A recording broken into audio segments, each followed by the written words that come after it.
Hey everybody, I am back to do another Castle Rock review. We're going to be reviewing episode 7, and sorry this took a few days. I do apologize for that. Like I said, last week I wanted to do it like the day after, but just I started school again, a bunch of stuff came up, so I wasn't able to. So I apologize for that. But if you've been keeping up with the reviews, you watched last week's one, you knew I was not a fan of last week's episode at all. But this week's episode, we totally redeemed ourselves, I feel like. This episode was really, really good. I really enjoyed this one. I thought it was a lot better than last week, and it's going in a direction where I really, really was happy about.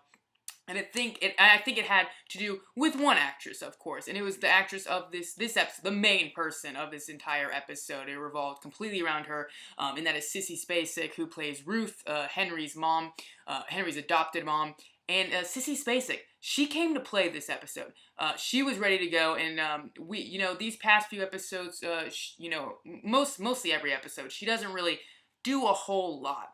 She's kind of that character where, we feel bad for her, we feel sorry for her, we feel like she's helpless, she can't really do anything. Her dementia is really, really getting worse and worse, so we feel like she's helpless. This episode, she did not feel helpless at all. Well, for a lot of it, she does, but, we got to go inside her world. We got to feel what she felt, see what she sees, and she came to play this episode. She was ready to go. So I really, really enjoyed this one. I hope you guys did as well. Let me know your thoughts, of course, all down below in the comment section. Enough talk, because this episode, I believe I had the most bullet points, the most notes for an episode. And this is episode 7. It was titled The Queen. I believe that is, of course, Sissy Spacek, because she was the queen in this episode. Let's get right into it. Let's get into my notes. So, we kick off as soon as we left off from the last episode. Ruth has appeared in the shed where we thought originally that she was nowhere near in the house when Alan was looking for her. And we find out she's actually in the shed, outside in the backyard. And she has a gun and she's aiming it. She's ready to go. She's freaking out. And she's ready to pull the trigger, it looks like. So, we get a classic flashback. So it looks like it's going to be one of those episodes where we get, something crazy at the very beginning, and then the entire episode is leading up to that point until the very end. And if well done, if really good done, if it's done well and it's written well, I love episodes like that. In episodes or movies, when the opening is something crazy and then we have to get all the way back to it at the end. I love stuff like that. So I thought it was really well done in this episode as well. So Ruth is, ready to go. And then now we get flashbacks for a majority of the episode. We get basically Ruth reliving her past. We saw in the last episode that she puts all those chess figures in different parts of her house, in different rooms, to realize, hey, this is the present, this isn't the past or anything like that, this is happening now. And so we get a lot of scenes in the past that we've seen earlier in the season, or we've seen with, Henry as a child, she talking with her husband Matthew when he's like losing his mind. And I had the really ignorant thought of the beginning of this, because I was like, every time we saw flashbacks and such, Henry would be really young. He'd be like 10. But Sissy Spacek, Ruth, would always look how she does all the time, how we see her in the present. So I'm like, why is everyone really young, but she's old? But that's how she sees it. She doesn't realize, like, what is going on, if it's past, if it's present, because she just sees her regular self how she is right now. So you feel bad for her. You really do. It's kind of sad, honestly, and that's scary. So we see, like, when she looks in the mirror, sometimes she sees the younger version of herself. And I actually read that when we see the younger version of her, it's her daughter in real life. So I thought that was really cool, that she was playing her mom, but just a younger version. So I thought that was really interesting. Next, we get Henry's dad. It looks like he knew about Ruth's cheating, or that she was interested in Alan Pangborn in like 1991. And in a few reviews ago, I thought that was what was going to happen, that he ended up already knowing about it.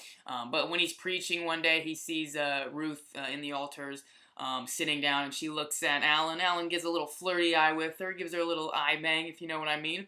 And she, kind of smiles at him. And Matthew realizes that. So, obviously, that's going to lead to his insanity. And he gets pretty insane during this episode. We'll get into it, of course. Next, Henry. We're leading into his insanity. Henry's dad, Matthew, takes Henry and Ruth on this creepy little picnic. He pulls out a gun, as we all do in a picnic. And they're in the forest, and he basically tells them about the story of hearing God's voice. how he needed proof from God. He could not just live his life believing in God if there was no proof. So he needs proof. So he holds the gun up to his head like he's going to, commit suicide. And he says, I finally heard the voice of God. So he tries to, get them to hear it. And Ruth ends up telling Henry just to lie and say you hear it so he doesn't freaking freak out. But yeah, she also says, hey, we need to get you checked up again. So finally, we're diving deeper into Matthew's character, into the husband, the father of Henry, where he needs some, brain scans or something. So obviously, there is already something mentally wrong with him, and that's kind of why he's freaking flying off the handle and, saying he hears the voice of God and stuff. So I'm glad. I'm glad they didn't make him sane. I'm glad that they made it seem like that there is really something wrong with him, and that's why this is all happening, and not that he's just a nut just to be a nut. But I thought that was an interesting scene, and it was pretty creepy. So, we get back to, I guess, the present, really. Henry's son is playing his little mobile game, and, he's shooting, zombies and stuff, and he's talking to Ruth about it. And he basically explains to her, you gotta kill your nemesis, and that's how you save the timeline. We're getting into some Barry Allen Flash type of crap. So basically, she takes that, okay, I need to kill the kid, and I can save my timeline, and everything can be in the present. My dementia will be totally fine. I'll know what's happening now. I won't think of the past and stuff. So that video game metaphor is going to go a long way at the end of this episode, and we'll get to it, of course. And when the last episode, when we saw Ruth spill her pills on the ground as she's picking them up, she sees the kid enter and she kind of freezes. We see from her perspective that she sees Matthew, her former husband, the man that ends up dying. And he's a nut. He's a loose cannon, if you will. He's always mentally attacking her, berating her, really freaking out, honestly. And it felt like, okay, the theory is right. The kid is actually Henry's dad. But it doesn't seem like that. Even though when he talks, Ruth hears Matthew. She hears her husband, his voice. So it's kind of weird. But the kid knows a lot of stuff about her life and about their relationship with the husband. So you're like, is he Henry's dad? I don't know. For me, personally, if I just want to get to the end of the episode, I don't think it's his dad. I think he's just making people relive their darkest moments in their life and their darkest memories and such. I don't think he's Henry's dad. I just think that doesn't make sense either, really. Because in 1991, Alan found the kid in the warden's trunk, but Henry's dad was still a person. They didn't shapeshift or something. I feel like that'd be really stupid. But I don't think it's Henry's dad. But she sees Henry's dad when she sees him. So in her mind, she thinks that's who he is, and it's pretty scary. She's pretty terrified of him. And next, and then she ends up seeing on the news that the kid broke out of the Juniper Hill, the mental institution, set a huge fire. I said this last week, but why wasn't this part of an episode? I'd really want to see how he broke out of the mental institution, how he started a fire and killed a bunch of people. I know that sounds so sick of me to say, but don't you think that'd be a really good episode and interesting to see more of his powers and stuff?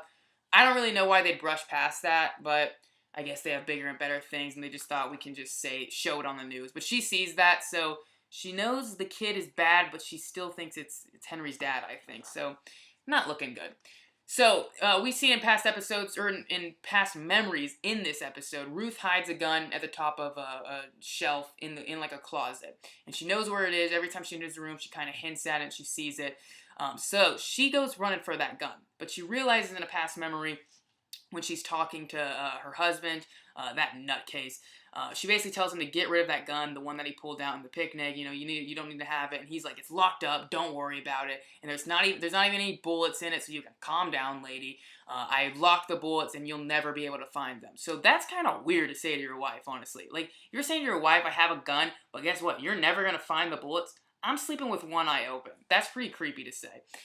So basically, yeah, he says that you're never going to be able to find the bullets. So we go on an adventure looking for those bullets, and it's pretty good. I thought the second half of this episode really, really picked up, and it's a much longer episode. I think it's well over an hour.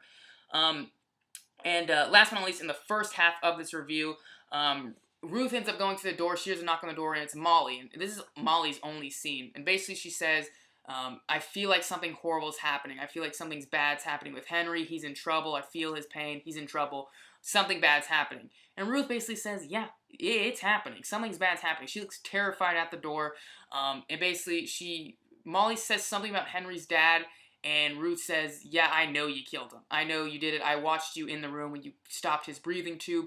But you did the right thing. So we got a big revelation that Ruth knew that Molly killed the husband. She's totally okay with it. She thinks she did the right thing, which is kind of weird. But he's back and as the kid. So this is getting pretty crazy. I like this episode a lot more. I don't need all this like crazy stuff with Henry and the sound and the timeline and past and present, the future and space-time continuum.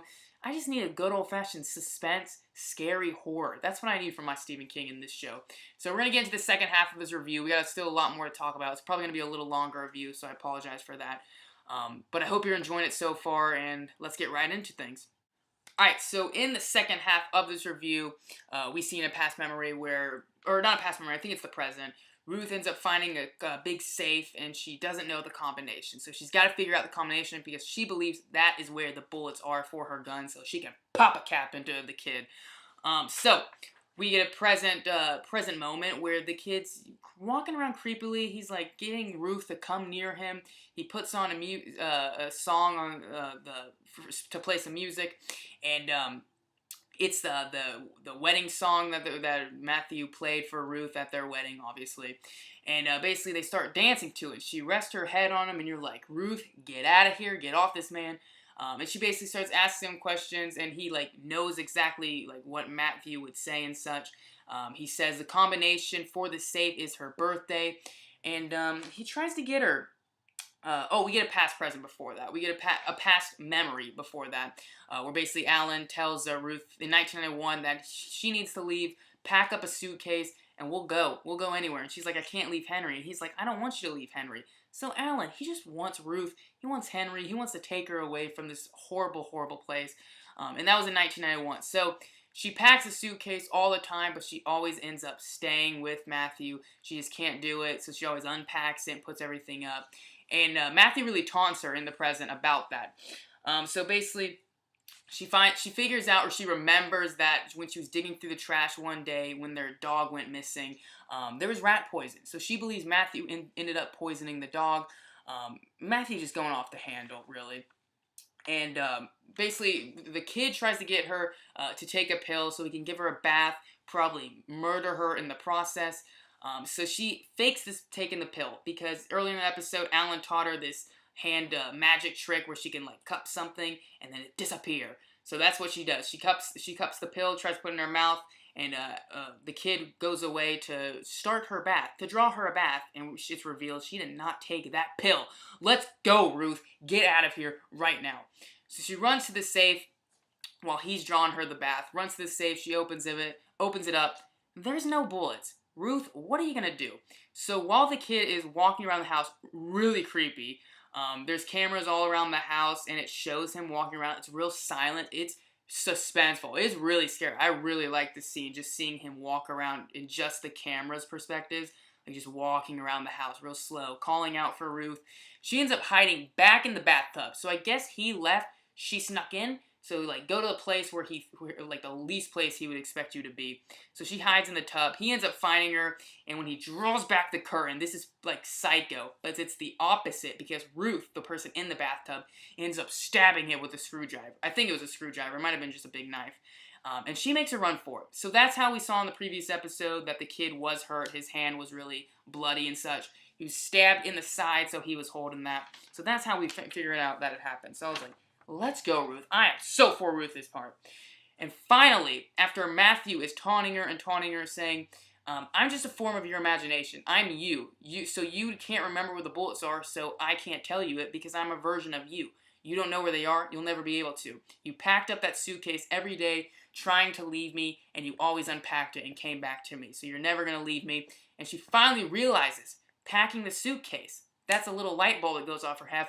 Light bulb that went off in her head. She figures out that's where I hid the bullets. I put them in the suitcase every time.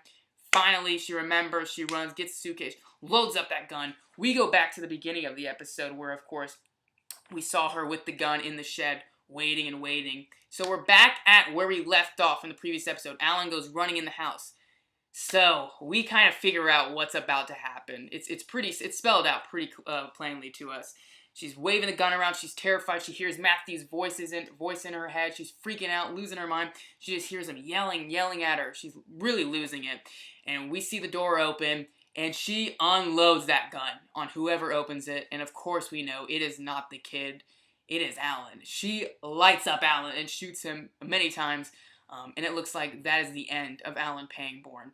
And she holds him, and it seems like the episode's over, but it comes back one more time after a commercial break. And we see a past moment where they've talked about it, but now we finally get to see it, where Alan returns to Castle Rock, and he basically knocks on her door, tells her, it's been years, but I came back for you. And she embraces him and says, don't leave me. And that's how the episode ends. So it's a very sad note, obviously. Ruth, pay attention. When someone opens a door, let's make sure it is the person that you're aiming for. But obviously I can see why she did that, and because she was terrified. So, crazy ending. Like I said, the second half of this episode, I think, was super, suspenseful, terrifying, on the edge of my seat. I didn't know what was about to happen. But I hope you guys enjoyed the episode. I enjoyed it a lot. It got me a lot more into it, honestly. Last episode I wasn't even curious into seeing the next episode, but now I've got this one. Really want the next one to come out. So thank you so much for watching. I hope you enjoyed this review. I'm sorry I talk so fast. I noticed that when I'm watching this back. But it's just so much stuff, and hopefully you could understand what I was saying, honestly. Thanks so much for watching, guys. I really do appreciate it. And let me know your thoughts all down below in the comments section. Where do you think the series is going? What do you think's up with certain characters? And I hope you enjoyed this review. So thanks so much again, and as always, have a great day.